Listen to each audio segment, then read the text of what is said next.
This is a process speech for Shawn Moreland. His audience is Mary, Todd, Marilyn. And I'm Shawn. and I'm Maria. This is my process speech. For my process speech, I'm going to be giving a demonstration on how to make pastry puffs using the puff maker. I was introduced to the puff maker. My mother-in-law actually bought it for me as a Christmas present. You can buy them online or at retail outlets. The average is about $19.99.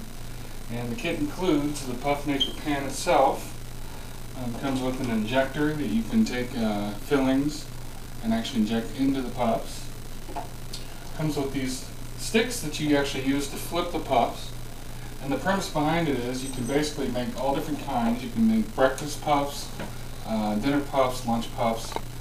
In this case, we're going to be doing some dessert puffs using a white cake base with white icing, and then I've also got some chocolate mocha filling that we're going to use the injector.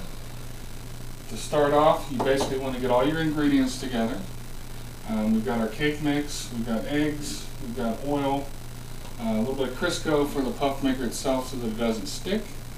And what we're going to do is we mix all the ingredients up according to the directions on the box. And you end up with a batter, something like this. And basically what I do is I take the Crisco and we just kind of freeze it up a little bit. And we're going to scoop some out here and put it into the little cups. And it doesn't take much. You have to remember that it will rise as it cooks, so you don't want to fill the cup completely up. Otherwise it's going to overflow and it's not going to be done in the middle. It'll burn on the outside and not cook on the inside.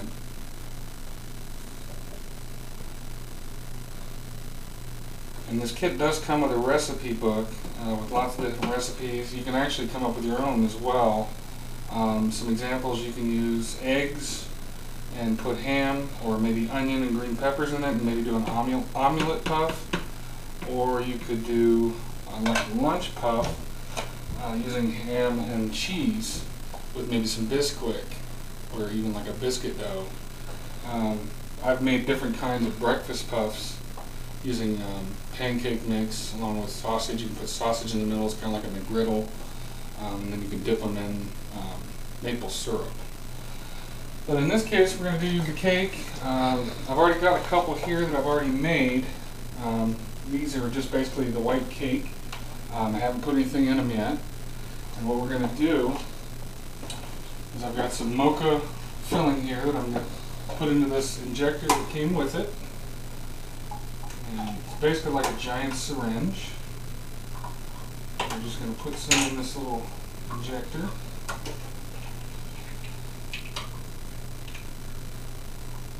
And it's going to insert the cream inside the puff itself.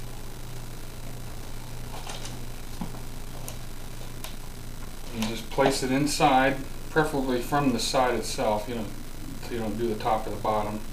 And just gently squeeze the cream inside. And there you go. And I've got some going here. And basically all you want to do is just check to make sure that the sides are done. This one's actually not quite ready yet. Not sure if we're going to have enough time to flip it for this particular instance, but this will brown for, it takes about 10 minutes. Once it's completely browned, you can then use the stick to pull it away from the edge, and you literally just flip the whole thing over. Their slogan is actually pour, flip, and then fill. That's the slogan for the company. And that's basically how easy it is. All you do is you just pour it in there, you let it flip, and then you can use any kind of fillings. I've even used fresh fruit. You can use sliced apples, peaches. I've done a caramel apple where I actually took pieces of apple, stewed them on the stove with some cinnamon, and then put little pieces of caramel. And I got to this phase here where I poured it into the cups. While it was still baking, I actually placed the fruit in the middle. And then once it's done, you flip it over, and the dough will then completely surround it so that you actually have it filled inside. And you can do the same thing with the pancakes and sausage. You can put ham, lots of different ingredients. hoping that we're going to be able to get one of these flipped. I try not to use too much heat because you can actually burn them. And this is still just a little too doughy.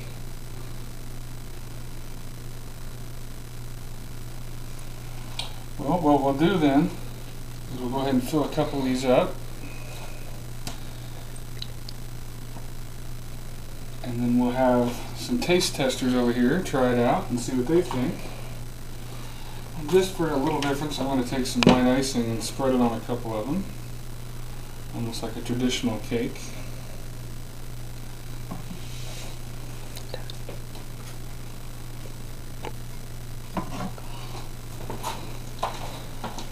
Let everybody try one. This is the chocolate and these are the white icing.